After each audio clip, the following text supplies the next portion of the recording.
संघर्ष की रात जितनी ज़्यादा अंधेरी होती है, सफलता का सूरज उतना ही ज़्यादा चमकता है।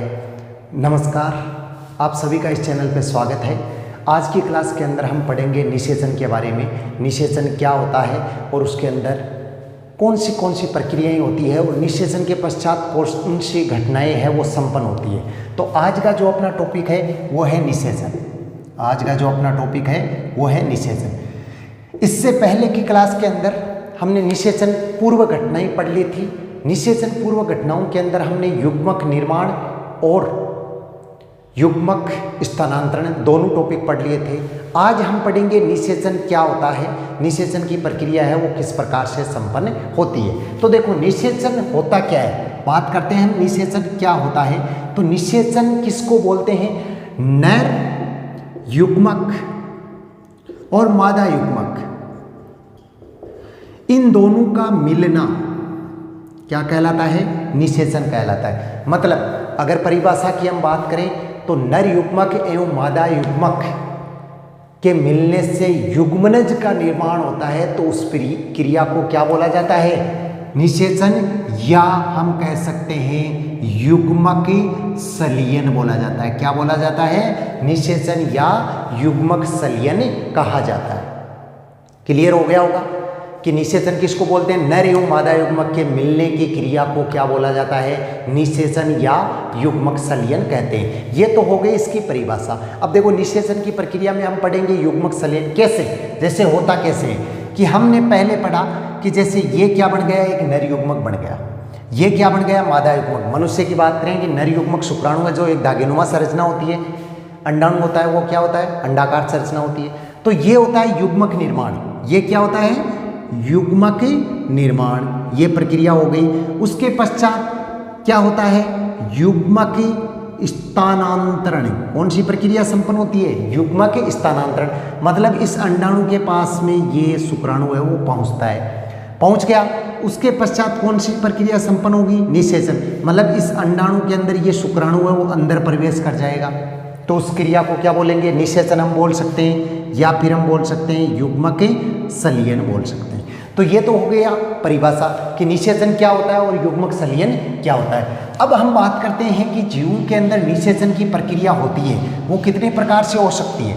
मतलब जीवों में जो निषेचन की प्रक्रिया संपन्न होती है वो कितने प्रकार से हो सकती है। तो जीवों के अंदर निषेचन की क्रिया वो दो प्रकार से हो सकती है। एक तो कौन सा होता है? बाह्य निषेचन। एक तो कौन सा होता है? बाह्य निषेचन।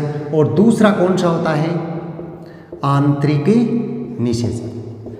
एक तो हो गया बाह्य निषेचन और दूसरा कौन सा हो गया? आंतरिक निषेचन। निषेचन क्या होता है कि दो युग्मकों के मिलने की क्रिया को निषेचन कहते हैं। दो भाग हो गए, आंतरिक निषेचन और बाह्य निषेचन। बाह्य निषेचन नाम से परिभाषा बन जाएगी। बाह्य मतलब बाहर। निषेचन की क्रिया यदि बाहर हो रही है तो वो बाह्य निषेचन। बाहर का मतलब ये नहीं कि घर से बाहर हो रही है, शरीर से बाहर। यदि निषेचन की क्रिया शरीर से बाहर होती है उसको बाह्य निषेचन। आंतरिक निषेचन यदि शरीर के अंदर होती है उसको क्या बोलते हैं? आंतरिक निषेचन। देखो, बाह्य निषेचन की हम बात करते हैं कि बाह्य निषेचन किसको बोलते हैं। परिभाषा कि यदि निषेचन की क्रिया मादा जीव के शरीर से बाहर संपन्न होती है, यदि निषेचन की क्रिया मादा जीव के शरीर से बाहर संपन्न होती है उसको क्या बोला जाता है? बाह्य निषेचन। ये प्रक्रिया किसके अंदर होते हैं? जलीय जीव होते हैं, उनके अंदर ये प्रक्रिया संपन्न होती है। कौन से जीवों के अंदर? जलीय जीवों के अंदर। देखो, अच्छी तरह से समझना, वीडियो को लास्ट तक देखना। आज इस चैप्टर को हम कंप्लीट करने वाले हैं। अपने चैप्टर कौन सा चल रहा है? बायोलॉजी में पहला चैप्टर चल रहा है, जीवों में जनन, और आज इस चैप्टर को कंप्लीट करेंगे हम। बाह्य निषेचन किसको बोलते हैं? यदि निषेचन की क्रिया जीव के शरीर से बाहर संपन्न होती है तो उसे बोला जाता है बाह्य निषेचन।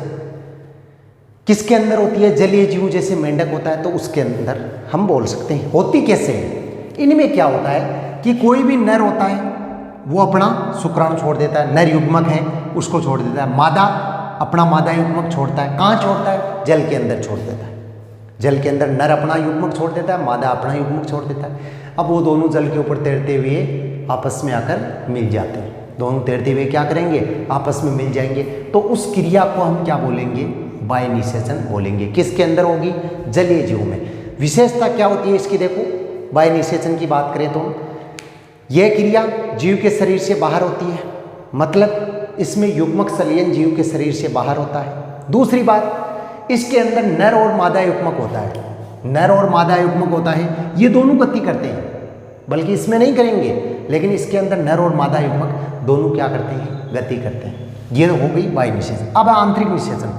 आंतरिक निषेचन किसको बोलेंगे कि यदि निषेचन की क्रिया जीव के शरीर के अंदर संपन्न होती है, यदि निषेचन की क्रिया जीव के शरीर के अंदर संपन्न होती है तो उस क्रिया को हम क्या बोलते हैं, आंतरिक निषेचन कहते हैं। समझ में आ गया?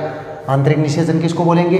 यदि निषेचन की क्रिया जीव के शरीर के अंदर संपन्न होती है तो उसको हम क्या बोलेंगे, आंतरिक निषेचन। जैसे मनुष्य, हम ये कह सकते हैं अधिकांश स्तनधारी होते हैं, उनके अंदर आंतरिक निषेचन की क्रिया पाई जाती है, या अधिकांश जीव होते हैं जिनके अंदर आंतरिक निषेचन क्या कैसे होता है आंतरिक निषेचन, कि जैसे मनुष्य है तो मनुष्य में मादा होता है, तो मादा के गर्भाशय के अंदर शुक्राणु को छोड़ दिया जाता है, वो शुक्राणु क्या करते हैं, गति करते हुए अंडाणु तक पहुँचते हैं। मतलब आंतरिक निषेचन होता है, उसमें नर युग्मक होता है, वो तो होता है चल, गतिशील होता है, और मादा युग्मक होता है, वो क्या होता है, अचल, मतलब गति नहीं करता है। जबकि बाह्य निषेचन में दोनों गति करते हैं। आंतरिक निषेचन में नर युग्मक गति करता है केवल, मादा युग्मक गति नहीं करता है। तो अच्छी तरह से समझ में आ गया होगा कि आंतरिक निषेचन किसको बोलते हैं और बाह्य निषेचन किसको बोलते हैं। क्लियर हो गया होगा। पहले सबसे पहली बात, निषेचन क्या होता है, कितने प्रकार का होता है, तो 2 प्रकार का होता है, जिसमें आंतरिक निषेचन और बाह्य निषेचन हो गया।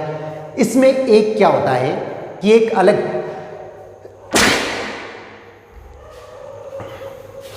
देखो अलग है, मतलब निषेचन की क्रिया होती है। एक होता है अनिषेक जनन। अनिषेक जनन किसको बोलते हैं, मतलब ऐसा जनन जिसमें निषेचन होता ही नहीं है, ऐसा जनन जिसके अंदर निषेचन की क्रिया होती ही नहीं है, उसको क्या बोला जाता है, अनिषेक जनन। ये परिभाषा इंपॉर्टेंट याद रखना। अनिषेक जनन किसको बोलते हैं कि ऐसा जनन जिसके अंदर निषेचन की क्रिया नहीं होती है, उस क्रिया को हम क्या बोलते हैं, अनिषेक जनन बोलते हैं। समझ में आ गया?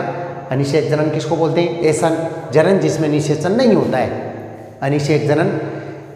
अनिषेक फलन एक नाम और आएगा, अनिषेक फलन, जिसमें बिना निषेचन के ही फल बन जाता है, उसको क्या बोलते हैं, अनिषेक फलन। तो ये निषेचन की क्रिया कंप्लीट हो गई है। अब देखो अपने कौन आएगा, निषेचन पश्च घटनाएं। कौन सी आएगी, निषेचन पश्च घटनाएं।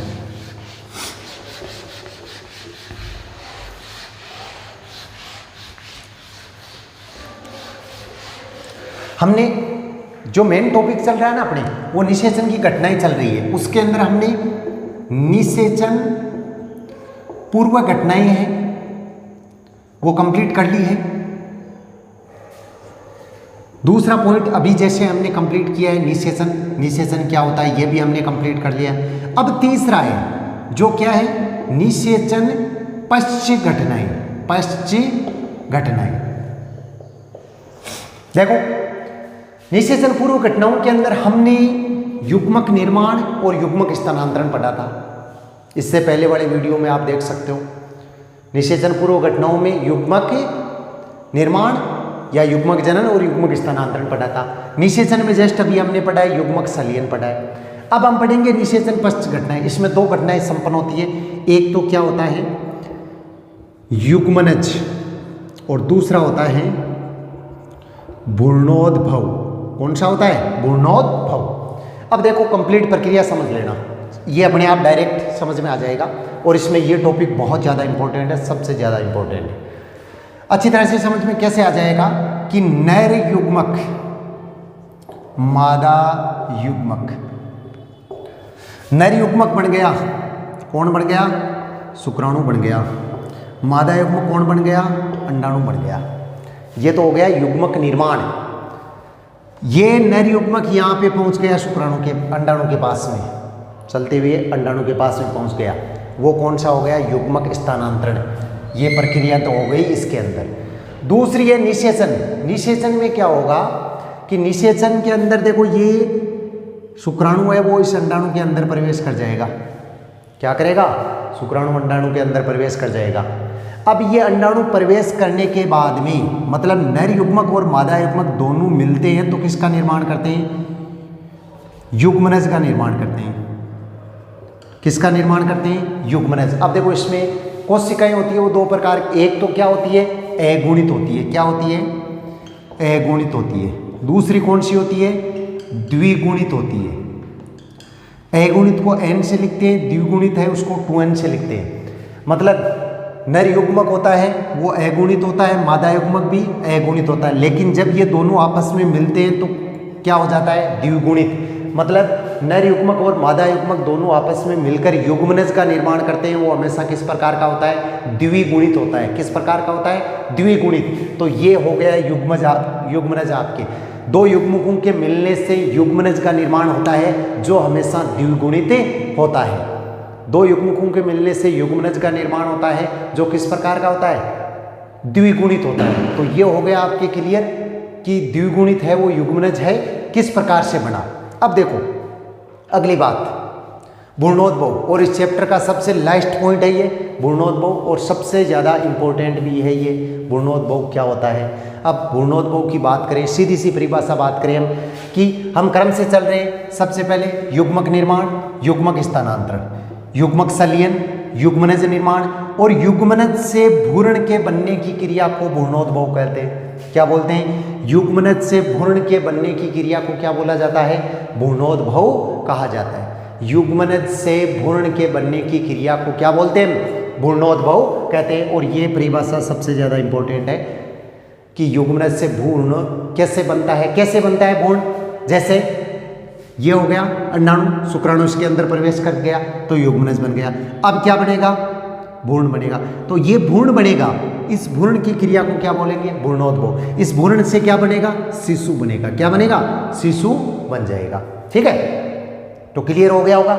निषेचन पश्च घटनाएं, निषेचन पश्च घटनाएं कौन कौन सी होती है, दो घटनाएं कौन कौन सी होती है, युग्मनज, और दूसरी कौन सी होती है, भ्रूणोद्भव। युग्मनज क्या होता है, दो युग्मकों के मिलने से युग्मनज का निर्माण होता है जो हमेशा द्विगुणित होता है। दो युग्मकों के मिलने से युग्मनज का निर्माण होता है जो हमेशा द्विगुणित होता है। और युग्मनज से भ्रूण बनने की क्रिया को भ्रूणोद्भव कहते हैं। युग्मनज से भ्रूण बनने की क्रिया को क्या बोला जाता है, भ्रूणोद्भव कहा जाता है। तो ये कंप्लीट हो गया है, अपने पूरा का चैप्टर है वो भी कंप्लीट हो गया। क्लास 12 बायोलॉजी के अंदर जो अपना पहला चैप्टर है जीवों के अंदर जनन, तो जीवों के जनन है, इसके अंदर ये पूरा चैप्टर है वो कंप्लीट हो चुका है। इसमें हमने 8 क्लासें बनाई है, 8 वीडियो है। अगर आपने ये पहले के वीडियो नहीं देखे तो आप पहले उन वीडियो को देखिए और अच्छी तरह से पूरे टॉपिक को, एक एक टॉपिक को अच्छी तरह से समझिए। अगर इसके अंदर आप लोगों को कुछ नहीं समझ में आता है तो आप ज़रूर पूछ सकते हो। अगर कुछ अच्छी तरह से क्लियर नहीं होता है तो कमेंट करके पूछ सकते हो, या फिर किसी दूसरी प्रकार की प्रॉब्लम होती है तो उस प्रकार से भी आप क्वेश्चन है वो ज़रूर पूछ सकते हो। वीडियो है उसको अपने फ्रेंड्स हैं उनके साथ में भी शेयर कीजिए जिससे उनको भी ये फ़ायदा मिल सके। अगर आपको क्लास के अंदर टाइमिंग में कुछ प्रॉब्लम है, क्वालिटी में प्रॉब्लम है, तो उस प्रकार से आप कमेंट ज़रूर कीजिए। और अगर वीडियो अच्छा लगता है तो भी आप लोगों को कमेंट करना चाहिए। दूसरी बात, बाकी सब्जेक्ट की क्लासें हैं वो भी नियमित रूप से चल रही है, तो उनको भी आप अच्छी तरह से देखिए। और चैनल को अभी तक आप लोगों ने सब्सक्राइब नहीं किया है तो सब्सक्राइब ज़रूर कर दीजिए, क्योंकि इस चैनल पे आपको प्रत्येक सब्जेक्ट की क्लासें हैं वो मिलती हैं। धन्यवाद।